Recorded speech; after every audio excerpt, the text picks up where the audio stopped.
Hey guys, Mixed Media Girl here. I'm here with Ralph Angel, the Devil Rider Man.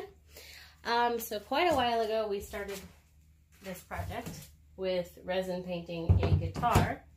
Well, then Ralph and I got busy, so we never finished it. So we're gonna actually finish it now. The first thing we need to do is sand down the top thoroughly to get down some resin bumps and whatnot. And then basically we're going to clear coat the top. We've already clear coated the back. And then we'll be polishing it and then reattaching all the gear. So first thing we're gonna do is sand it down.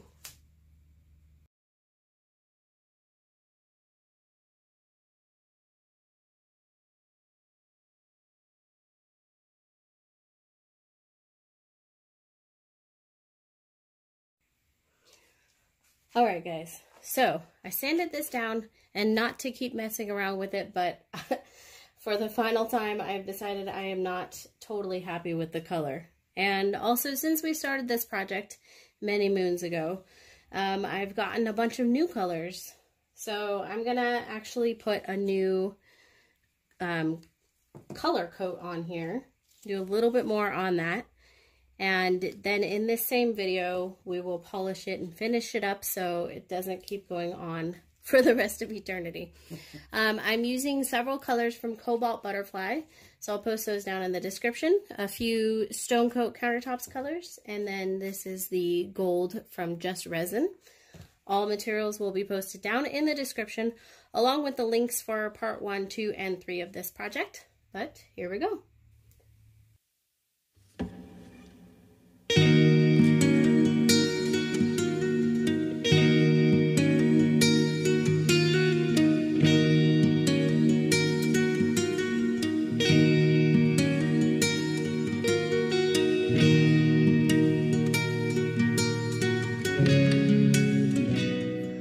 So we're going to go ahead and let this dry, and then we'll be back. Okay, we're back. This is fully dry on the other side, and I sanded down the drips on this side. So basically, I'm just going to try to keep it in this area. We'll get that done. We'll let it dry, and then we're going to do the final step of polishing this. So we're going to actually sand it and polish it. So I'm not too worried if we do get some drips over the side, because we'll fix that in the end. So here we go.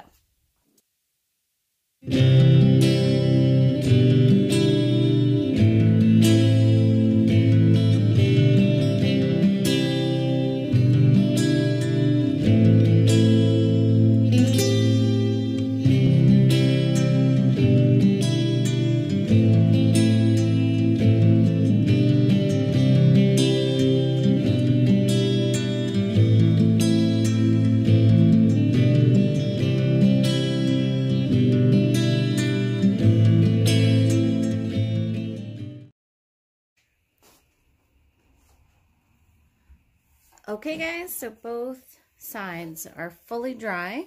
This is the back, this is the front. So as you can see, we do have drips down here.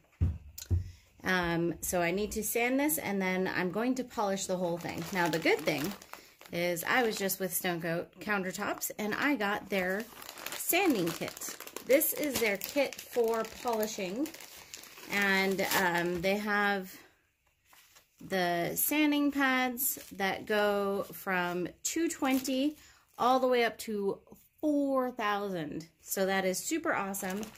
And then I also have their polishing compound and liquid smooth. This is a cleaner, okay? Now, unfortunately, in my studio, I cannot sand because I'll get dust everywhere and then I won't be able to do any other projects. So I do need to do this outside. So I'm going to go ahead and do that, and then I'll come back and we'll do the polishing compound. But if you guys want to see me hone another project, and that's like where you polish it to the point where, if you see how glossy this is, I mean, you can polish it back to that gloss, but I'm going to polish it to a little bit more of a matte look.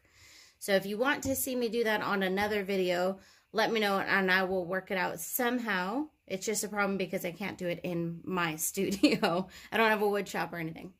So like I said, I'm going to go ahead and do that, and then I will be back and we will polish it together.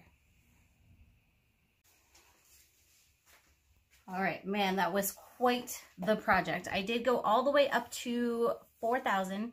You can see that there's no bumps left. It also has the matte sheen instead of the glossy. So I think, correct me if I'm wrong, if anyone's a pro here, but if you wanted to go up to that high gloss, you would just keep going up maybe to like 6,000 or something. So I'm going to use Stone Coat Countertops Liquid Smooth here. This is a cleaner to help remove basically any leftover dust particles. Come on, stay where I tell you. And yeah, this is basically the final step of my polishing here.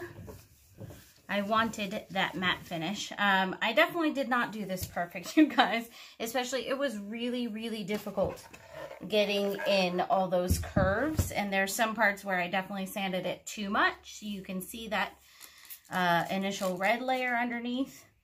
But you know what? I'm okay with that. It looks friggin' awesome. And that actually kind of accidentally gave it a really layered look. Like, it has a lot of depth. You can actually see multiple layers, which I kind of really like, actually.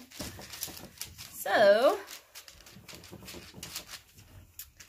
it is beautiful. Here we go. Oh my gosh, it's so smooth. Definitely not perfect on the sides, but that's okay. It's still pretty darn good, and I'm happy with it. So I'm going to have Ralph put this all back together. We'll show the final product. And then who knows, maybe I can get the owner of the guitar to come over and I can surprise him with it. All right, so we'll be back with the final product.